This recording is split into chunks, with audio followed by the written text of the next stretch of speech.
So, we got the black and white LS Nasty All-American Grudge Racer shirts down in the merch link below. Put it up right over here. Yeah. Free shipping. Access code WESBO. Get your LS Nasty American Grudge Racer shirts. I can't wait to see Todd in this, to be honest. I mean, it's going to be great. You look good, dude. You look real good. You look real good. You can strike a pose. Oh! Don't block your udders now. Oh, whoa, whoa. What is going on, everyone? Welcome back to another video here on the John Doc YouTube channel. I want to thank you guys for stopping in and saying what's up. Today is Monday when you guys are watching this, but for me right now filming this, it is Sunday night, later in the afternoon. Busy day, getting all my shipments ready for this week. So if you guys did place any orders, you did get any of those new special edition hats, they'll be headed your way Monday. But what we got going on today is we're going to talk about the Grand National here. I know you guys saw it in the title and the thumbnail, and that is going to be the main topic of today's video. So we got it tore down right now. I say tore down, we got it kind of exploded. We got the doors over here, the dash is out. We've been making some changes to it, trying to get it ready to go to the track. A lot of you guys have been giving me hell about it. You said, man, we don't care what you're doing, we just want to see this thing make a pass already. And I understand that. I have the same amount of anticipation and excitement to drive the car, to get in it, to go out there and run it. But a car like this is at such a high caliber compared to everything else that we do. I mean, this is pretty close to the top of drag racing here, and especially small tire radial racing. This setup here is about up there. You don't go much further past this. You need to make sure that all of your I's are dotted and T's are crossed. Everything is doing what it should be, when it should be, and how it should be. That being said, I know for driving the car, want to have my eyes, my crew's eyes, and the people that I trust around me go over everything front to back and say, hey, this needs to be changed, this doesn't. Now, this is a new realm of racing for most of us here at the LS Nasty camp, but we are thankful to have a bunch of friends and close acquaintances that are used to this, that this is normal. So you guys have seen down Jason Brazel. Ben's been going over it. Jason Harris has looked at it. I got some other guys coming in this week that are more focused around the Hemi stuff, that are going to kind of school us on that. So we will have everything in order when we go to test the car. So what today's video is, we're pretty much just going over the to-do list, showing what we've done to the car, and we're getting close to racing it. We're going to plan on testing it at Glot Motorsports Park, not this week, but next week. So hopefully, if all goes well, the weather's good, next Thursday we'll get the track rental during the day and test during the day, and if all goes well, make a couple passes that evening. So we like to do the Thursday test, private testing at Glot, because we get more time to test when it rolls into the test and tune that night. Glot Motorsports Park, premier track, especially testing a car like this. Super wide, super safe, super smooth. Track is always sticky. Harold and Ben and John Strickland, all the guys out there, they got the track on kill all the time. So that's the game plan. That's where we're at.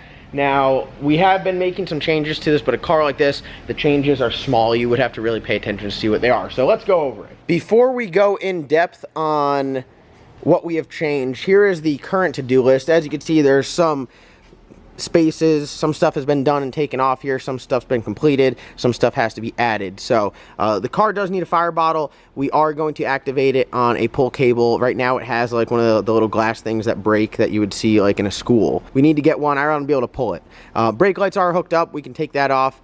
Get rid of silicone on charge pipe. Now that right there we are going to leave, because we've heard that with the blower stuff, I found out that if you do have a backfire or something through the motor, it'll blow the silicone off, opposed to breaking the blower itself. So that's good. Go through everything, nut and bolt it, grease it, check for cotter pins, make sure everything that needs a cotter pin has one in there. Check brakes, check master cylinder. It's got a little leak, so we're going to correct that. Bleed brakes, check chute function. You got to check the oil. A car like this running alcohol, it is very important to check the moisture of the oil. You want to make sure you get all the water out. You got to bake it if you can. Check tune-up. That's going to be a whole nother video there.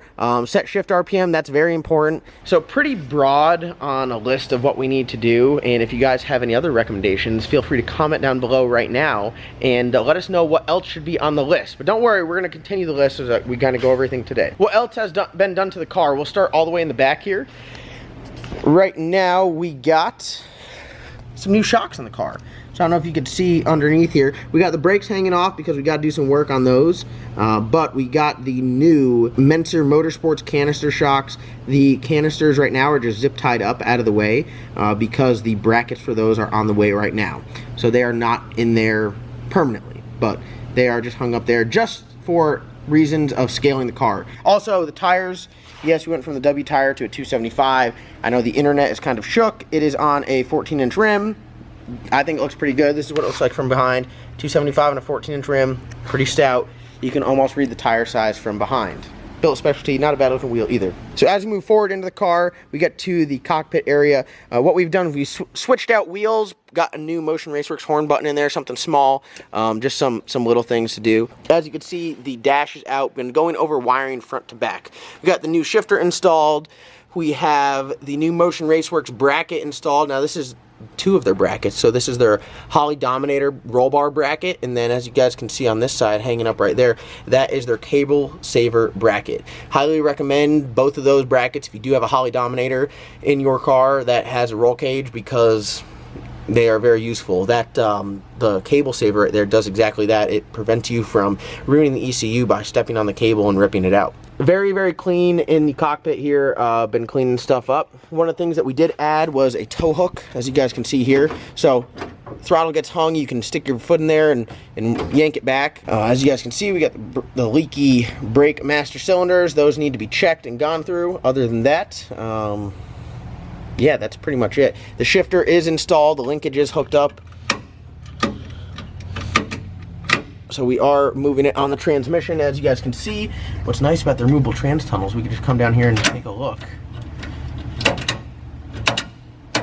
Then as we move up here into the engine bay, this is where all the magic happens. So, a lot of changes. First thing you know, Jason Brazel cut off the large pecker up front, got rid of that. Got us these body mounts that are a hell of a lot easier to use because you can set it on all the way out here instead of just trying to line it up there. So Jason saved our ass with that. The big thing that we did was we changed up how the fuel was going from the tank to the pump. Now this pump right here will pump 30 gallons per minute, so it does provide a lot of suction. It did have a pipe on there that was kind of crushed to clear the blower, and then it had some silicone on each side, so we got rid of that. This is Earl's fittings here, so we got Earl's dash 20 straight and then a dash 2090 there, and then we got their line. Now their line is unique with their fittings because it is like a PTFE style line. It has that liner, which is good. You're running alcohol through it. Very, very, I'd say, abusive fuel to components, and this will hold up to the test. Other than that, we did change the location of the prime pump. Now this is just like a very, very small pump that's just going to provide some fuel pressure on startup.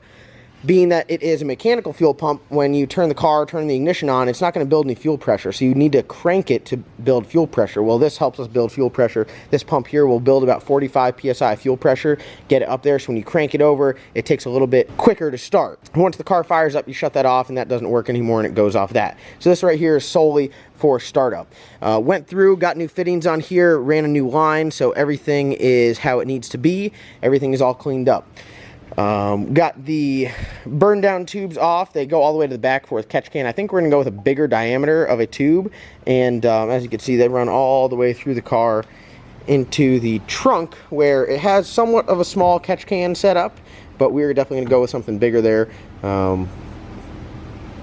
I think we're probably going to double its size because this has to contain all the fluids that the engine can hold. I know it's got a big feed going to it, but definitely want to have an oversized version of these than something too small and put stuff down on the track. So over here, as you guys can see, the wiring has been getting cleaned up. There's a lot of butt connectors that we've been deleting, and just making the wiring look a whole lot better and making sure that everything is doing what it needs to and in the right spot. And that brings us in here to the driver's compartment on the other side, where, as you can see, you got the nice Motion Raceworks bracket there.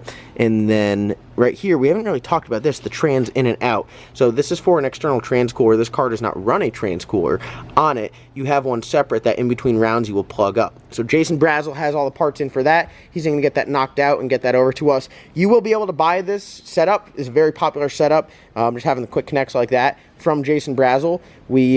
I'll show you guys how he builds it. I'll show you guys the finished product. I'll show you guys how it works, and then I will get you in touch with Jason if you are looking for those. Jason said that a car like this heavy, that puts a ton of load on the transmission, he wants to put one on this car, which I have no problem doing. Something like that, it's just going to go right into the pan, and then in between rounds help cool that fluid. So that pretty much wraps it up. A lot of little things to do here, but we've been knocking them out. Wes, what do you think? We go fast. You ready to see this thing run? Are you ready to drive it? Are you gonna shake it down first pass? I got you. We'll just stick you in it.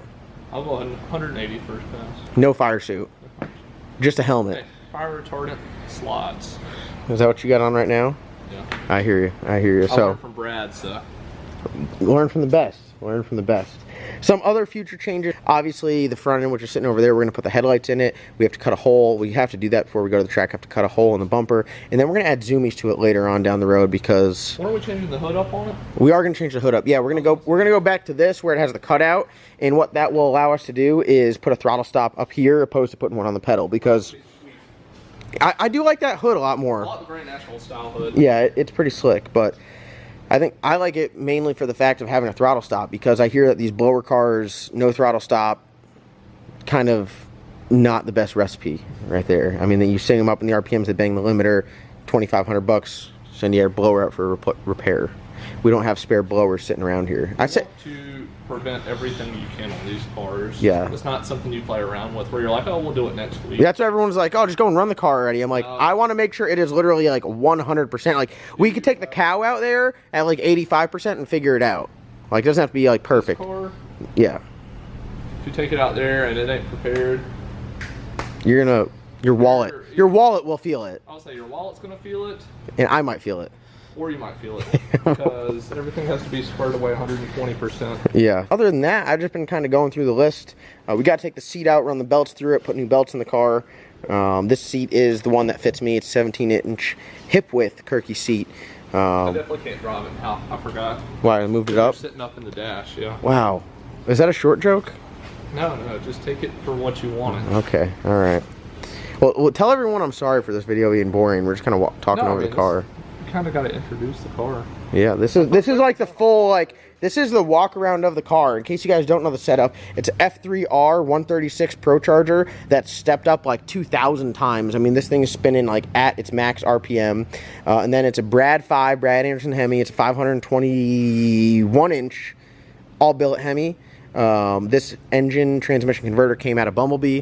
So the engine transmission converter have been 380s before in a car that I believe was a touch heavier than this one. Will we ever tell times on this car? I don't think so. I don't know.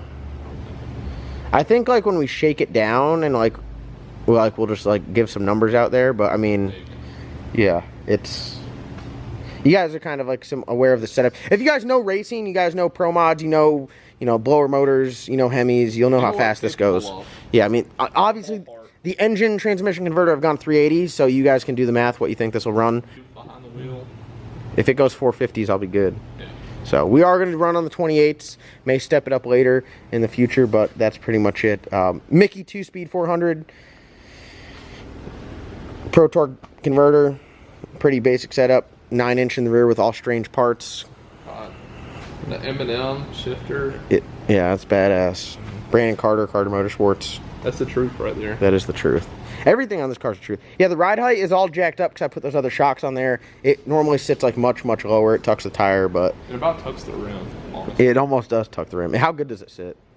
It's real low. Yeah. Nice. Look at this badass Motion Raceworks sticker. We're going with the all like 80s retro style sticker. So if you guys have any stickers, send them to me that are like, if you guys have stickers that are like retro stickers, I'll do like a retro Jeg sticker on there. I don't care. As you can see, we got the retro Strange sticker over here. So I'm going for like the, I mean, what is that? Just like the gold flake metallic looking stickers. I almost like the silver looks really good. Yeah, silver does look good. Or if good. you had like another black sticker, like black on black, that'll be pretty sweet. Yeah, Wes is director of stickers around here. That is pretty much a rundown of what we have going on with the car. We got about a week to get everything ready. Jason Brazel is going to come back next week and scale the car before we take it to the track, make sure everything's good. We're going to run the front shocks up to Menser Motorsports. They're going to put them on the dyno, make sure they're everything that this vehicle needs with its current setup. Other than that, I think that's pretty much it. I'm excited to drive the car. I know Wes is excited. Wes, how excited? Are you going to take off a day of work when we go test it? Maybe. You let me know ahead. I can let him know ahead. I'm employed unlike some people. Oh, here we go. Here we go. The other big thing we need to do, we need to get new chutes, we need to get pit mats, we need to get pro jacks. Those 3 things are important. New chutes are a must. Pit mat is, I'd say, relatively important. And pro jacks for at the racetrack are pretty important. So everyone, do me a favor, go down and give a big thumbs up to this video. Go and subscribe, because you guys are not going to want to miss when we start running this car. And hopefully, I'm going to say it now, I'm going to cross my fingers, hopefully once we get it running, it stays running for a long time and it runs good for a long time. I'm just going to say it right now. That's the goal. And we're going to do baby steps. Baby steps. So that's going to be all for today's video. Thank you guys so much for watching. Wes, send them out of here. Free shipping on the LS Nasty American Grudge Racer shirts. Go and get those now. I got a bunch left in stock, so go and get those. I won't run out, I promise. Thank you guys so much for watching. Like always, comment, like, subscribe. We'll see you guys in tomorrow's upload. You better go ahead and warn everybody before they watch that video. PG-13. Is it X-rated? Close. Close. That's a good looking hat, though. Hey, we're going to have to do a YouTube premium before long, like a Snapchats.